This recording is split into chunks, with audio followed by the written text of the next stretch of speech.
ये कहानी टुनी चिड़िया और उसके परिवार की है, जिसे एक भली महिला रोजाना खाना दिया करती थी।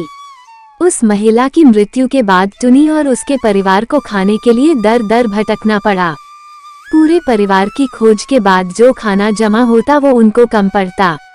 टुनी चिड़िया को यह एहसास हुआ कि कुछ क्षण भर की सुविधा के लिए हम भूल जाते हैं कि हमें अपनी चीजों के लिए खुद ही हाथ पैर मारना होता है। कोई यदि सहायता कर भी दे तो उस पर ही आश्रित नहीं होना चाहिए, क्योंकि जिस दिन किसी कारण हमें उस व्यक्ति से मदद मिलना बंद हो जाती है उस समय हम खुद को मजबूर और कमजोर महसूस करने लगते हैं। इसलिए सिर्फ अपनी क्षमता पर ही भरोसा करना चाहिए। दिन पर दिन भूख से टुनी के परिवार की हालत खराब होने लगी। टुनी के पिता ने कीड़ों का शिकार करने का फैसला किया और बहुत मुश्किलों से उन्हें 3 कीड़े मिले, लेकिन इतने बड़े परिवार के लिए ये खाना बहुत कम था। खाने की तलाश में टुनी, उसके भाई और माँ भी जगह जगह खाने की खोज में निकल पड़े।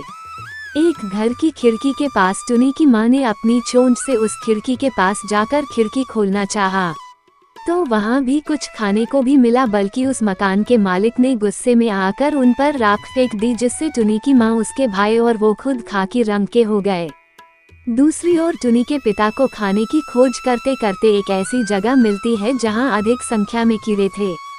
पिता खुश थे क्योंकि अब उनके कई दिनों के खाने का प्रबंध हो गया था। वो खाना लेकर बहुत उत्साह के साथ घर पहुँचा तो देखता है कि उसके घर पर कोई भी मौजूद नहीं है।